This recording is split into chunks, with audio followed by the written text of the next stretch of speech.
E aí, meninos, dando continuidade então às nossas aulas, nós temos também termos de movimento. Joia?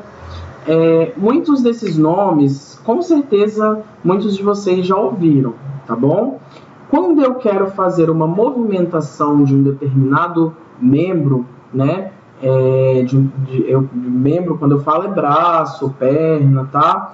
Quando eu quero fazer um determinado movimento de algum membro, eu tenho que denominar esse movimento. Eles têm um nome, eu tenho que dar um nome para esse movimento. Então, quando eu falo que eu estou fazendo um movimento de flexão, o que significa flexão? É quando eu estou tendo uma curvatura ou diminuição do ângulo entre os ossos ou parte do corpo. O que seria uma flexão? Estou com meu braço aqui estendido, dá para vocês verem? Vou fazer uma flexão desse meu braço, estou voltando ele, estou fazendo uma flexão. Quando eu quero fazer uma extensão, eu vou voltar o meu braço para frente de novo.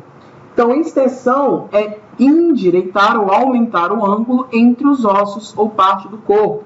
Nessa primeira imagem aí, galera, dá para vocês terem uma noção de que é uma flexão. Está mostrando uma flexão de uma perna e uma extensão de um braço. E aqui também uma flexão de um braço aqui em cima, ó, tá vendo? E uma extensão de um braço. Adução e abdução. Para aquelas pessoas que já fizeram academia, ou para quem faz academia, né? Lembram lá da cadeira abdutora, da cadeira adutora? Vocês nunca mais vão esquecer dessa movimentação quando lembrar dessa parte lá da academia. Então, quando eu faço o movimento de adução, adução é o movimento na direção do plano mediano. Lembra do nosso plano mediano, ali imaginário, que está passando no meio do corpo, em um plano coronal. Então, eu estou voltando para mais próximo do meu corpo. Eu estou fazendo um movimento de adução. Estou fechando, estou fazendo um movimento de adução. Quando eu quero fazer o movimento de abdução, eu vou abrir. Então, a abdução é afastar-se do plano mediano no plano coronal. Eu estou mais afastado desse plano mediano, né? Depois nós temos também a rotação medial. A rotação medial, eu vou trazer a minha face ao anterior de um membro para mais perto do plano mediano. Então, eu faço uma rotação trazendo mais próximo do plano mediano. Ou eu posso fazer também uma rotação lateral. Eu vou levar a minha face anterior para longe do plano mediano. Estou afastando mais ela do plano mediano, ou seja, da linha que passa ao meio do nosso corpo, a linha imaginária. Uma retrusão. O que é retrusão? É um movimento de retração para trás, como ocorre na retrusão da mandíbula e no ombro. Por exemplo, quando eu faço esse movimento aqui, dá para vocês verem aí, quando eu faço esse movimento para trás, eu estou fazendo o quê? Uma retrusão do meu ombro, tá? Ou quando eu pego na minha boca aqui e eu pego a minha mandíbula e coloco ela um pouquinho mais para dentro, mais para dentro, né? Eu coloco ela para dentro, eu estou fazendo uma retrusão.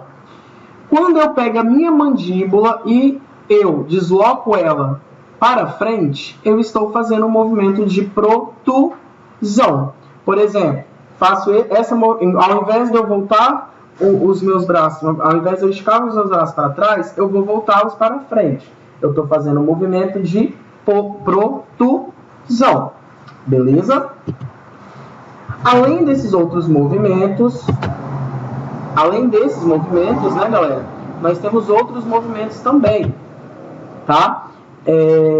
Ficou claro esses movimentos aí que eu falei? Se não ficou, vocês podem ir lá no fórum que eu vou estar respondendo para vocês, tá bom?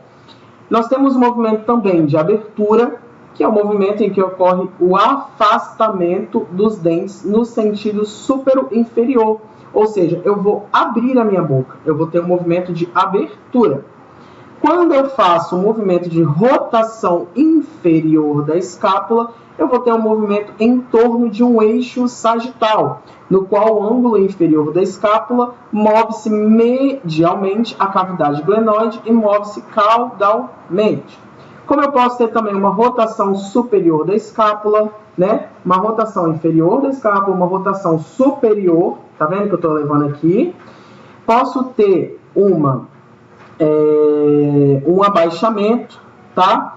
Que é abaixar ou mover uma parte para baixo, como abaixar os ombros, tá? Posso ter uma retroversão, que é a posição da pelve, na qual o plano vertical atrás das espinhas anterosuperiores e posteriores ao plano vertical, através da sínfise púbica, ou eu posso ter uma anteroversão, ou eu posso ter também esses outros movimentos, como eu falei anteriormente para vocês, tá bom? Mais à frente, nós temos pronação, supinação, eversão, dorsiflexão e plantiflexão. Todos esses movimentos, pessoal, que eu falei para vocês, eles são muito importantes. Então, não é só eu fazer o movimento e eu não saber dar um nome para esse movimento. Eu tenho que saber nomear esse movimento que eu estou fazendo. Joia? Então, aqui a gente fecha a nossa aula de movimentação, né? Nossos termos de movimento. Então, pessoal, o nosso corpo humano, ele é constituído por milhões de células. Então, 6 níveis de organização do corpo humano, desde para a compreensão da anatomia e fisiologia humana, são os níveis químico, nível celular, nível tecidual, nível orgânico, nível sistêmico e organismo.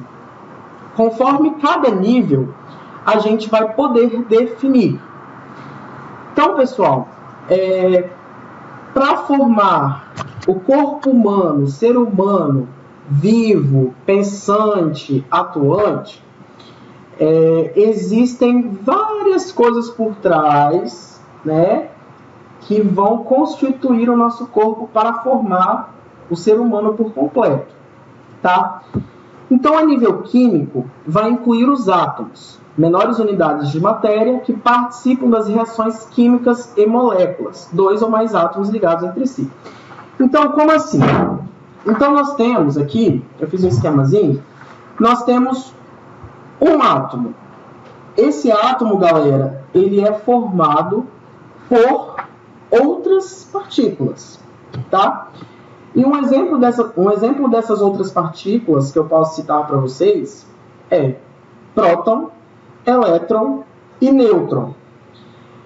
O próton, o elétron e o nêutron, eles também são formados por outras partículas, mas isso não compete aqui, a gente vai falar mais à frente, né?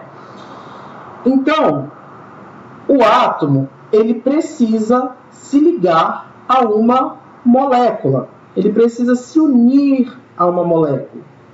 Então, quando eu tenho 2 átomos, eu vou ter uma molécula, eu formo uma molécula. E um exemplo muito legal para vocês também entenderem é que formação de átomo e molécula, eu tenho eu tenho hidrogênio, oxigênio, né? Eu tenho as moléculas lá responsáveis que vão formar a água, né? Então, assim, voltando à constituição do corpo humano, né? Depois que eu tenho essa ligação de um átomo e eu tenho a formação de uma molécula, tá?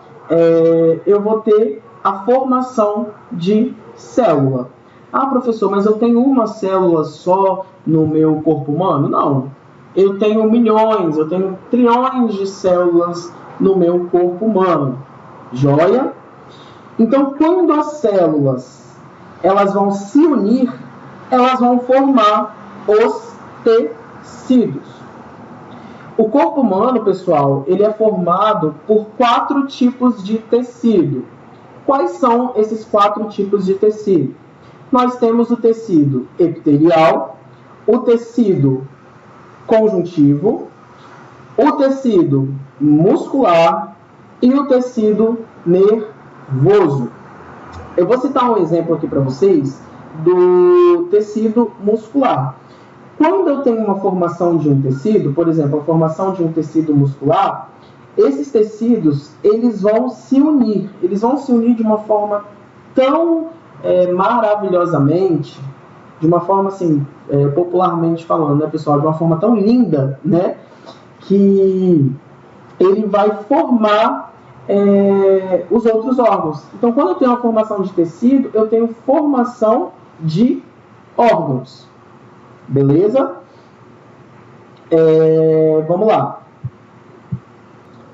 E como esses tecidos, né, eles vão formar, eles vão se unir, né, para poder formar os órgãos do corpo humano, eu vou citar um exemplo que o coração, né? Eu tive a formação lá de um tecido, depois se formou os órgãos, eu tive a formação do coração, né? Quando eu tenho a formação dos órgãos do corpo humano, eu tenho a formação de um sistema. Por exemplo, eu vou ter formação do sistema cardiovascular, eu vou ter a formação de um sistema urinário, eu vou ter a formação de um sistema respiratório. E voltando a falar do coração aqui, né? O sistema cardiovascular, quando ele é formado, né, ele é responsável pela condução de toda a distribuição do sangue para o nosso corpo, né? Então, quando eu tenho a formação desses sistemas, né, quando eu tenho essa união, quando esses sistemas eles se unem, e quando eu tenho toda essa formação, eu tenho a formação de um organismo. O que é organismo? Organismos são seres vivos, são seres humanos. E eu vou ter um ser atuante, um ser pensante. Nesse próximo slide, pessoal, dá para vocês terem uma ideia aí, ó. Então, aqui, nessa região, eu tenho os átomos, né? Esse átomo veio, ele estava lá sozinho, ele viu que ele precisava fazer alguma coisa diferente. Então, ele veio e se ligou a uma molécula. Então, eu tive uma formação de molécula, porque são dois átomos. Eu tive formação de uma molécula. Depois que teve essa formação de uma molécula, constituiu-se o que? As células, que depois passou para o tecido, depois formou os órgãos formou o sistema, que criou o organismo vivo, que criou o ser humano. Joia? Bem, as unidades estruturais, elas são representadas por células, tecidos, órgãos e sistema, que é o que eu falei anteriormente. Então, o que é célula? Célula é qualquer organismo vivo que é composto por quê? Por célula. O constituinte básico da célula é o protoplasma, uma solução coloidal aquosa de proteína, lipídio, carboidrato e sais inorgânicos, circundados por uma membrana limitante. Que mais à frente eu vou explicar cada um desses para vocês, tá bom? Fiquem tranquilos que eu vou explicar tópico por tópico. Depois nós temos os tecidos. O que são os tecidos? Os tecidos são compostos de células e substâncias intercelular ou matriz. Depois nós vamos ter os órgãos, tá? Que é composto por células integradas em tecidos que executam uma função comum. Depois nós vamos ter o sistema, que vão ser células agrupadas para formar um tecido. Joia? Pessoal, na região abdominal, nós vamos ter que agora saber nomear cada uma dessas regiões, tá? As regiões abdominais, a região abdominal, ela é dividida por quadrantes, tá? Nós temos quadrante superior, quadrante inferior, e cada região dessa aqui, conforme essa imagem está mostrando, a gente denomina de um nome. Então, nessa região aqui, mais lateral, tá? Mais afastado da linha medial, nós vamos denominar de hipocôndrio direito. Na região da linha medial, tá? De número 2, vai ser denominado de epigastro. Nessa região lateral esquerda, tá? Nós vamos denominar de hipocôndrio esquerdo. Ah, pessoal, tem uma coisa muito importante para vocês também, antes da gente dar continuidade aqui, nas outras letrinhas aqui, nos outros nomes, é que quando nós estivermos olhando o indivíduo dessa forma aqui, por exemplo, ele está de frente para a gente. Essa parte, essa região aqui, onde eu estou apontando com o mouse, é sempre o inverso, né? Essa região aqui é a região direita. Essa região aqui é a região esquerda. A gente tem essa região na normalidade, né? Nós temos o lado direito e o lado esquerdo. Quando eu olho esse indivíduo de frente, essa região aqui vai ser ao contrário. Então, aqui vai ser direito e aqui vai ser o esquerdo. Se vocês tiverem dúvida, me avisem que eu explico novamente. Beleza? Então, voltando aos quadrantes abdominais. Já o número 4, nós vamos denominar de flanco direito.